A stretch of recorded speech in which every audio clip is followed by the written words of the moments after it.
Kind of life fate hands me. Bonjour Anissa. Bonjour. Alors vous avez choisi une émission qui vient d'Angleterre. Oui. Avec un titre qui fait froid dans le dos. Oui, j'avoue, le titre fait froid dans le dos puisque c'est Written in Blood, ce qui veut dire écrit dans le sang. Alors ça sonne un peu comme le nom d'un film d'horreur. Et puis très franchement Thierry, c'est un petit peu le cas. Il s'agit d'une série diffusée sur la chaîne CBS Reality. Et vous avez tout simplement un présentateur qui va revenir sur des affaires de crime, des affaires réelles. Et les invités ne sont ni plus ni moins que des romanciers, des écrivains, des auteurs de polars. Et ils vont discuter d'affaires réelles, de crimes, de sources d'inspiration. Élucidés ou non Élucidés ou non, absolument. En tout cas, des affaires assez fortes pour avoir marqué et le public et le romancier en question. Alors, vous allez voir, l'atmosphère est assez tendue. Vous avez une ambiance assez froide, assez glaciale. Le présentateur lui-même n'est pas un anonyme. Je vais vous laisser découvrir cela immédiatement.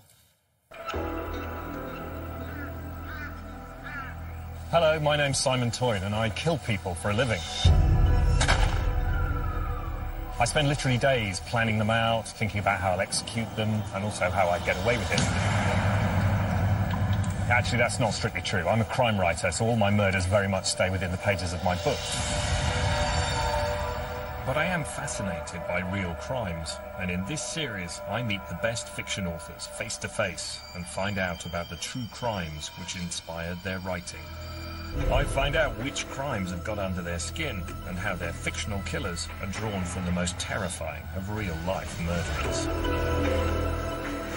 From child killers to sadistic rapists, serial attackers and targeted slayings, these are stories of violence, revenge and murder.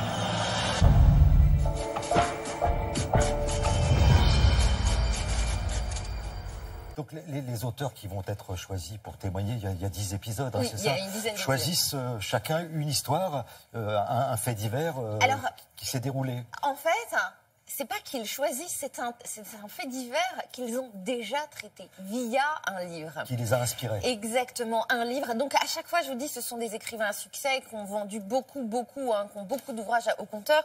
Et chaque auteur va parler d'un de ces livres et va décortiquer avec le présentateur la fameuse affaire qui l'a inspiré. Alors cette affaire, évidemment, n'est pas traitée de façon anodine. Vous n'avez pas que l'écrivain, vous allez avoir des reconstitutions avec des membres de la famille, des interviews de policiers, de psychiatres. Et vraiment, le profil du tueur va être dressé et la vie de la victime va aussi être présentée. Et ce qui est totalement dingue, c'est qu'on se rend compte que derrière chaque ouvrage qu'on peut lire, chaque polar pour les amateurs, en fait se cache une enquête démente réalisée par l'écrivain derrière. Alors là, vous allez voir, par exemple, dans l'extrait qui suit, c'est un auteur qui s'appelle Mark Billingham. Il vend énormément en Angleterre et il va expliquer ce qui l'a inspiré pour un de ses livres, un de ses plus grands livres. Regardez. In 2005, a young woman from London named Banaz Mahmood had started a secret relationship with a young man named Ramat.